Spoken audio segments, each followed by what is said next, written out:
Seraphim17 once again. This is my Darksiders 2 Apocalyptic difficulty video walkthrough. This is the Rod of Arafel section. We're going to be killing these little douches for quite some time. Once you've cleared them all out, you're going to get some cutscenes, and for all intents and purposes, this next entire level is going to be a on-the-rails shooting section that you control. You're going to get a big cannon, you're going to exploit that cannon, as I do, and you're not going to have too much difficulty with this, because this is Earth, this is where you played with War on the first game, and it's just a little bit of an homage to that previous title. But I'm once again joined by my beautiful girlfriend, and we're going to be talking about random things, because this game is, as I've mentioned, it's a difficult game to commentate, because it's boring as tits to watch when you've played it a lot, and because there is so little, requirements on the player, there's nothing I can really point out that you probably don't know. So Danielle, what's new? Nothing. Well, that makes for an awkward commentary. See you later, guys. Thanks for watching. No. What do you want me to say? I'm doing my dissertation. Do you want to talk about your dissertation? Bore people. Then let's not talk about your dissertation. Talk about a dissertation you could make if you could make one on anything. What would you do? Well, that's kind of what I am doing. Well, that just means you're sad. I'm doing my dissertation on my roller derby team. Well, have you learnt anything new in roller derby? Because I know Heretic were enjoying your roller derby stuff. And it's not exactly a sport that I know much about, or a lot of people's awareness is probably very low. So you can do some shameless plugs. I've not learnt much about it that I didn't originally. That's kind of not the point, but I've looked up more of the rules, because the other day I was writing some sort of introduction and highlighting its full contact nature, and had to go through the rules where it specifically states that you're not allowed to choke, throat punch, eye gouge, other various Is there any rules against weapons? Probably. Because if there's nothing specifically said, Probably. Technically you could pull a Glock and shoot your opponents. I'm certain somewhere in like a kind of equipment or uniform it will state what is allowed. Must not carry firearm. Yeah, probably that's in there somewhere. Well, they've probably already seen The Last Boy Scout. Have you seen The Last Boy Scout? No. There is a guy who is playing American football, and instead of running with the ball and dodging people, he shoots them all. I'm guessing it's not in the rules that you can't do that. Well, I don't know. That's the thing. American I don't football, know. I assume, is just rugby in pads. I very much with higher tackle thing, because you can do full body, can't you? It's not just legs, you can do torso, so they just fly into each other like ballistic morons. Yeah, like roller derby. Only with less money. Yeah, a lot less money. Although saying that, roller derby in Can you America tackle? is... I thought you checked each other, like all checky-in. Well, yeah, but the entire idea of checking somebody is so that they go down. Yeah, but there's a difference between flying into somebody with your shoulder 5 feet off the ground and just checking them. That's the thing. I'm still I wouldn't necessarily say beginner. I am in terms of actually being on skates, but kind of the rules. I know most of them vaguely, but they have ins and outs. I don't know if it says that you can't. I know you can throw other members of your team. How would that be helpful? Like a missile. Knock everyone else out by swinging some other person around. Oh, you said throw. Well, throw and swing.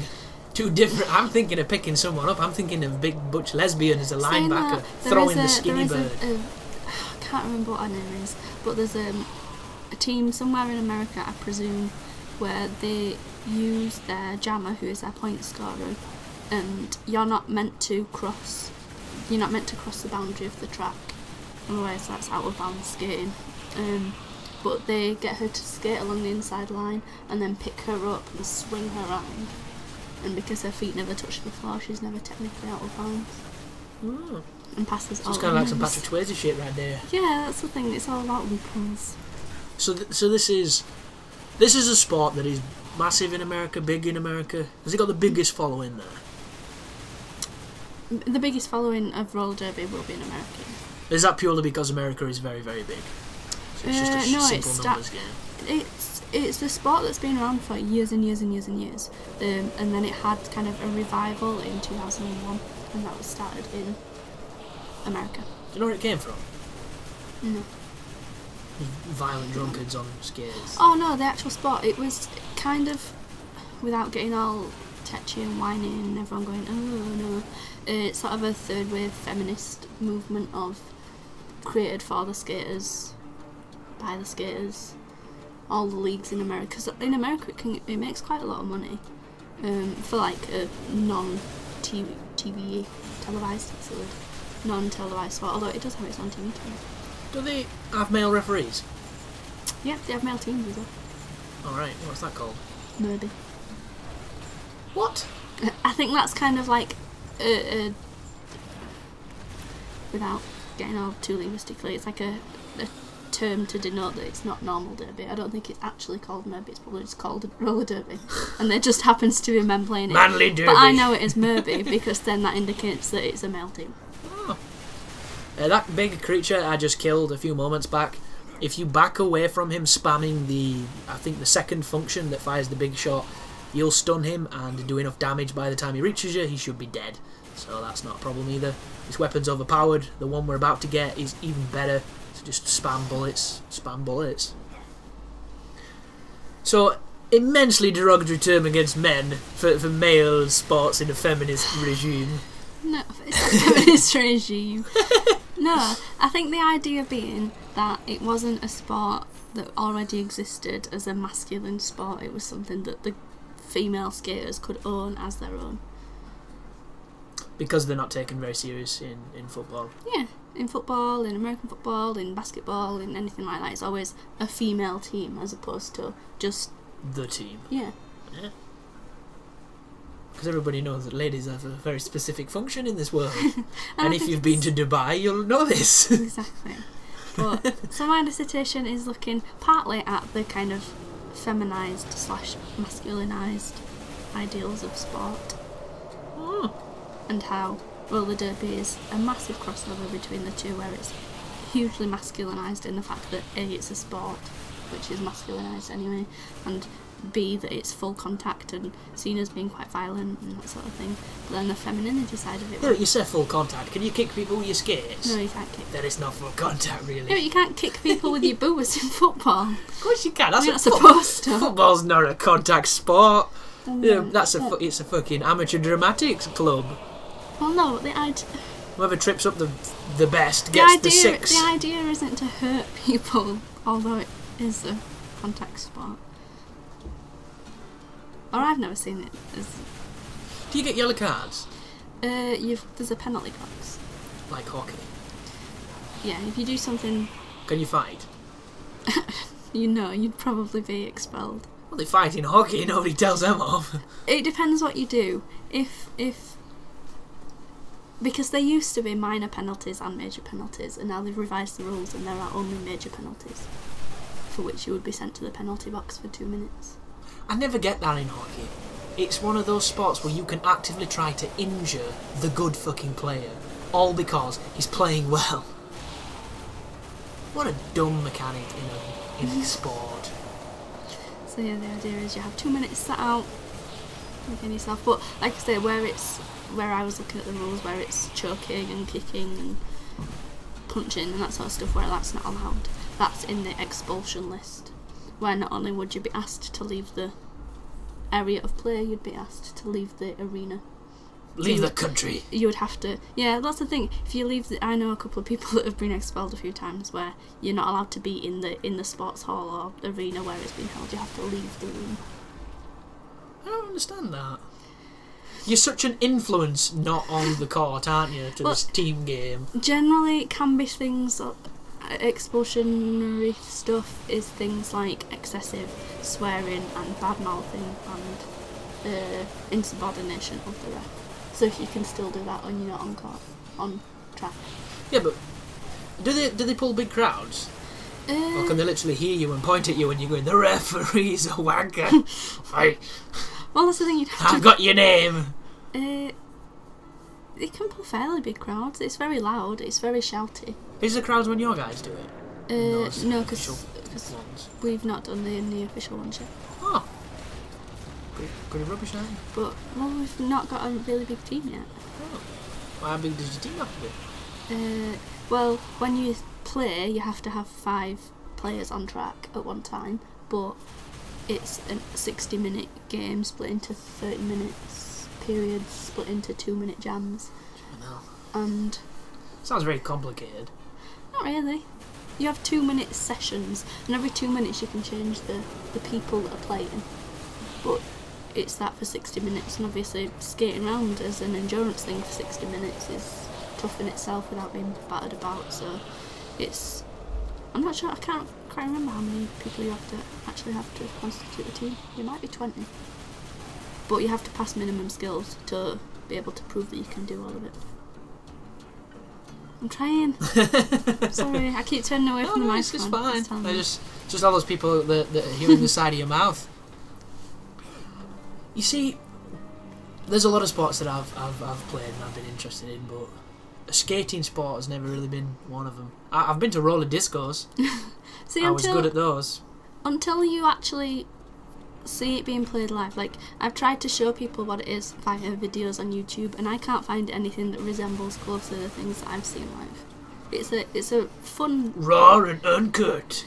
No, it's a fun. Everybody takes their fun top day. off. They tend to have like a theme or a whatever. So there's been I've known a few that have had like a labyrinth theme, David Bowie style. I went to one that was 50s themed. That was fun. I take it because of the heavy feminist undertones. It's not very sexy. Roller derby. Yeah. No, that's the opposite. That's where the feminist stuff comes in. Hypersexualized. Yeah, it's kind of taking ownership of your sexuality and all that stuff. So it's hot pants and tight tops and short skirts and fishnets and all sorts. Oh. And how many of these ladies would you say are athletic? Well, that's the thing, that it's kind of the whole, yeah, we're sexy, but we can break each other's faces. So, it's fun. Oh, so it's like a kung fu chick. Ooh, looks so tiny and tender, and then kicks you in the mouth. Yeah. And it's often like the case of a lot of the stuff that I've been reading, academic stuff on roller derby. It's this whole transformation idea where people are sort of mothers and wives and nurses and doctors and teachers the transformative and librarians, and then all of a sudden they transform into derby. these super ultra feminist, sexy but kick-ass ladies who beat each other up. Well, that's one way of looking at them. Mm-hmm. Sure beats, rubber gloves, sing, pinny and that, because that's about as oppressive as it gets. I don't know, I'd love it. And just look at that fantastic programme we watched at your house of that sect of, what were they, Christians? Horta something. Yeah, where the women don't get to vote in our village. They had such weird accents. They were like German, Irish, American. It was odd. Yeah, but you see, the ladies, the men are important. They've got important roles. Yes, but to me, it sounded less kind of derogatory than some of them. You think so? Yeah, just because they didn't have a harem. No, it didn't sound like it was as if they didn't have they didn't get an actual vote, but I still think they probably got their voices heard. And like I say, most of the houses, probably the women ruled. And most women enjoy spending every day cleaning. I've heard. I wouldn't enjoy that much. The idea of kind of staying at home and looking after the babies and making food and cleaning and stuff doesn't sound horrific to me. Yeah, but they weren't doing that, were they? They were scrubbing kitchens. Yeah, they were cleaning the kitchen 4 times a day. So that bit, I'd be not that clean, but I don't know. I thought it was interesting that there was a large percentage of men that left, as opposed to women. They only showed you 2 girls, didn't they? They showed you like 4 boys, which, if anything, you'd think it'd be the girls, because their situation seems to be much more structured, much more. But then it's one of those things where if you kind of don't have all that much power and you've never had it, do you really want it? I reckon most people wouldn't. I don't know. Well, they don't have anything to compare it to. There's no comparison, because all they know is that particular way of life. I can't imagine being that way in that sort of thing anyway, but I can't imagine being in there and not wanting to try leaving. You know, like the Amish thing, I can't imagine not wanting to go and spend a few weeks outside and seeing if I could do it. Came out of the way. I'm just dying. Carry on. Yeah, so I don't... But like I say, it's impossible to imagine what your mentality would be like. Because none of them really talked about the religion after they'd left. Like the girl who the guy left, was it his sister? Yeah. And they were stood on top of that glass thing. They seemed to not mention the religion other than her saying that her family believed she was going to go to hell. Yeah, but the thing with that is the same thing with a lot of religions, isn't it? The mentioning that there's a drop-off of members, it's less important in today's world, and a lot of that is down to the fact that they weren't in church from being very, very small. It wasn't a conditional part of their life, and a lot of people aren't putting religion on people, because I think it's wrong that everybody immediately says it's indoctrination, because it's not. A lot of it in the worser areas is, but from a young age, if you show an interest in it, there's nothing wrong with that, I don't think. It's when it's mandatory. That's the thing, though. Where the problems like come I say, from. she left and had her up until, was it, how old was she when she left? Did it say? I think she was 16. Yeah, so from her being born up until being 16, she'd gone to church, been sort of all the praying in German and stuff that they were doing, and all that sort. She'd had church, that. No, it was almost in the meal area. Yeah, so there wasn't services she'd had per se. that all her life up until her leaving. Did she never believe in it? Does she still believe in it? Did she stop once she'd left? Like, it never said that. Well, because obviously for her, the entire idea behind their beliefs was that they had to stay as a small community. Well, it was communal, otherwise, it wasn't... they were going to hell. So either she does still believe it but believes she's going to go to hell, or she doesn't believe in it. But I don't think it was a very, is it monotheistic religion? It wasn't impetus on one all-father God. It was on community. It was on the communal body, on everybody being equal, everybody being part of this consensus. I don't think it was all about, God this, Jesus that. There was definitely those components to it, but from the way that they came across, it was much more about surviving as a unit. It was almost like a hive mind. It was very odd. But it was an interesting documentary.